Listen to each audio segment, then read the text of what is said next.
اس لیے میرے عزیز و بزرگوں دوستوں، حالانکہ میں اتنی دیر بات نہیں کرنا چاہتا تھا، لیکن آپ جس طرح کنسنٹریٹ ہو کے اور بالکل متوجہ ہو کے سن رہے ہیں، بس میں وہ واقعہ سنا کے آپ کو اپنی بات ختم کرتا ہوں کہ عورتوں نے، مردوں نے اپنے بچوں کے دل و دماغ میں اپنے نبی کی محبت، اپنے نبی کے ساتھ تعلق، اپنے نبی کے ساتھ جانثاری کا جذبہ کیسے پیدا کیا۔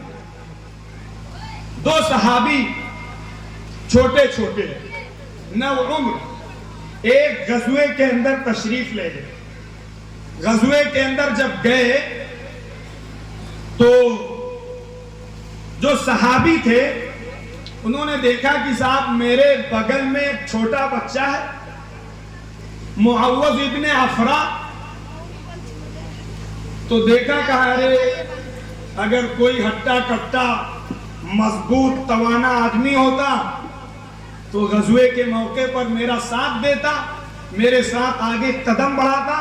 وہ دل میں یہ سوچ رہے تھے، اتنے میں اس چھوٹے بچے نے کہا کہ اے چچا جان، اتعرف ابا جہل، کیا آپ ابو جہل کو جانتے ہیں؟ تو انہوں نے کہا کہ ارے بیٹا، ابو جہل کو لے کے تم کیا کرو گے؟ ادھر اس نے یہ پوچھا، دوسری طرف اس کا دوسرا بھائی تھا، اس نے بھی پوچھا کہ اے چچا جان، کیا آپ ابو جہل کو جانتے ہیں؟ تو انہوں نے پوچھا کہ بیٹا تم ابو جہل کو کیا کرو گے؟ وہ تو بہت بہادر ہے، وہ تو بہت بڑا سورما ہے، اور وہ تو بہت توانا اور طاقتور ہے، تم تو چھوٹے چھوٹے ہو۔ تو ان بچوں کا جذبہ دیکھیے، ان بچوں کے دل کے ارمان دیکھیے۔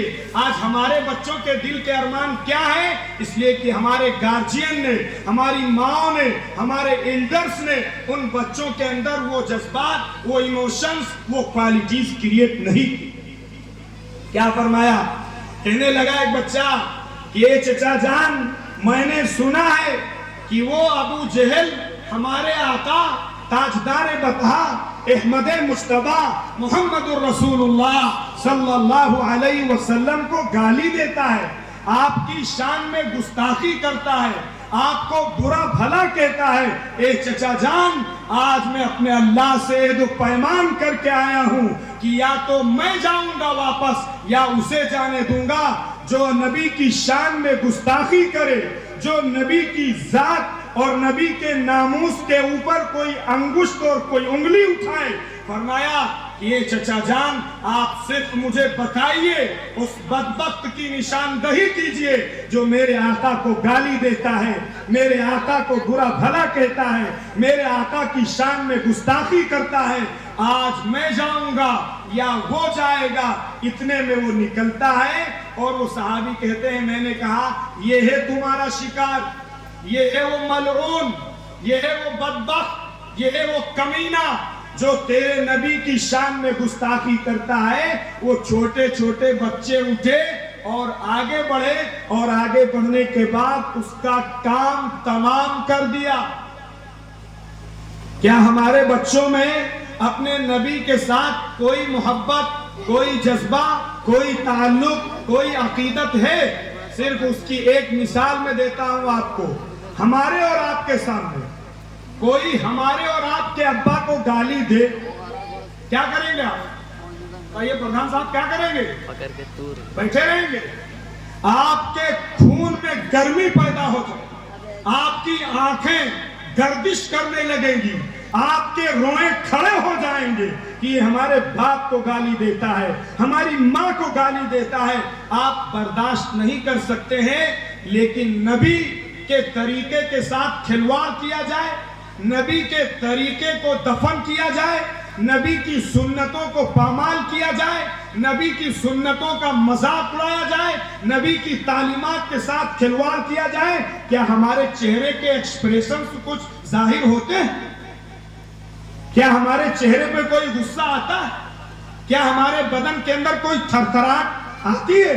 گویا کہ فرما دیا گیا تھا لا یؤمن احدکم حتی اکون احب الیہ من والدہ وولدہ والناس اجمعین. کوئی انسان مومن نہیں ہو سکتا، چاہے وہ مرد ہو چاہے وہ عورت ہو، کوئی انسان مومن نہیں ہو سکتا جب تک کہ میں یعنی آقائے نامدار تاجدار بطحا محمد الرسول اللہ صلی اللہ علیہ وسلم فرمایا لا یؤمن احدکم حتی اکون احب الیہ، اس کے ابا سے، من والدہ و ولدہ، اور اس کے لڑکے سے اور تمام لوگوں سے میں سب سے زیادہ محبوب نہ ہو جاؤں تب تک وہ انسان مومن نہیں ہو سکتا ہے. میرے عزیز و بزرگوں دوستوں، ہماری ایکٹیویٹیز، ہمارے اعمال، ہماری زندگی، ہماری صبح، ہماری شام، ساری کی ساری نبی کے طریقے کے خلاف، نبی کی سنت کے خلاف، نبی کی تہذیب کے خلاف، نبی کے کلچر کے خلاف، نبی کی جو تعلیمات ہیں ان کے خلاف ہیں.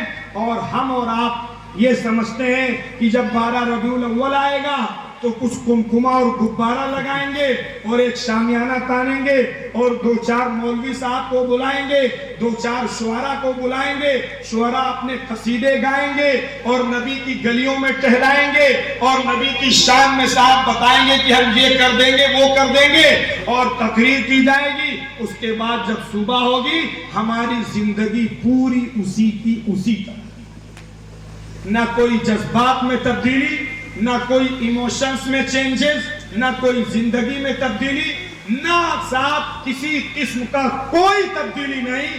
آپ یاد رکھیے اگر ہم نے اپنی زندگی میں اپنے نبی کے طریقے کو امپلیمنٹ نہیں کیا، اپنے نبی کے طریقے کو اپنے اوپر لاگو نہیں کیا تو خدا پاک کی قسم پوری دنیا مل کے آپ کو عزت نہیں دے سکتی. اگر عزت چاہیے، سکون چاہیے، اطمینان چاہیے، بہترین لائف چاہیے، خدا کی رضا چاہیے، رسول اللہ کے ہاتھوں سے آب کوثر چاہیے، صرف شعر گنگنانے سے نہیں مل جائے. اور شعر گنگنانے پہ 750-500 دے دینے سے آب کوثر نہیں مل جائے گا.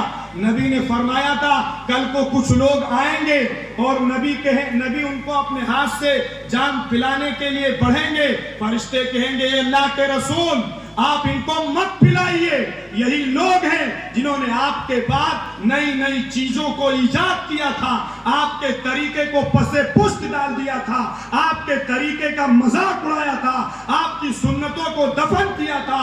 فرمایا نبی فرمائیں گے سحتاً سحتا، ہٹاؤ ان کو، دور کرو ان کو قریب نہ آنے دو.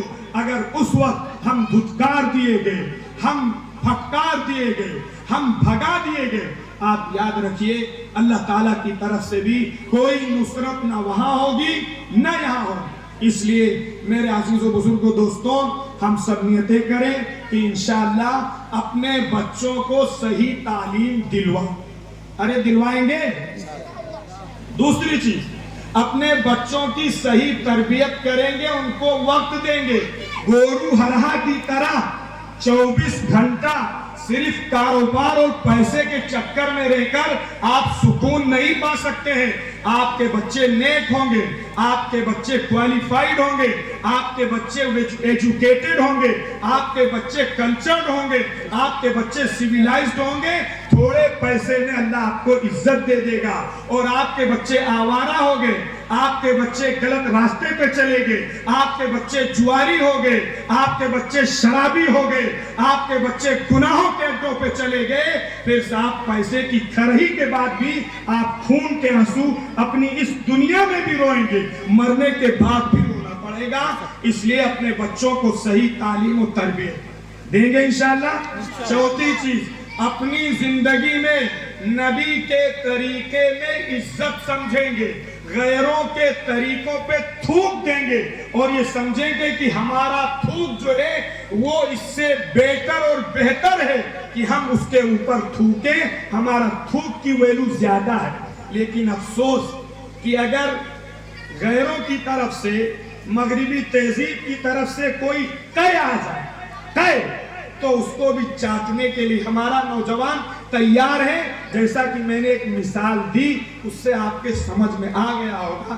اللہ تعالیٰ مجھے بھی سنت کے مطابق اپنی زندگی گزارنے کی توفیق عطا فرمائے اور ہم سب لوگوں کو سنت کے مطابق زندگی گزارنے کی توفیق عطا فرمائے. باتیں بہت ساری کی لیکن بہرحال وقت بھی اس کی اجازت نہیں دیتا ہے. آپ حضرات بھی بہت پریشان ہو چکے ہیں لیکن ہم سمجھتے ہیں کہ میں نے ایسے لوگ پہلی بار دیکھے ہیں کہ صاحب بارش ہو رہی ہے اور سب لوگ بیٹھے بھی, کوئی چھاتا لگائے, کوئی جیسے بھی, کوئی بھیگ بھی رہا ہے. اللہ تعالیٰ یہ آپ کے رسول سے محبت کی دلیل ہے, یہ آپ کے قرآن سے محبت کی دلیل ہے. لیکن اب صرف محبت اس وقت سچی ہوگی جب وہ ہماری زندگی کے اندر آ جائے. اللہ تعالیٰ ہم سب کو عمل کی توفیق عطا فرمائے. وآخر دعوانا الحمدللہ.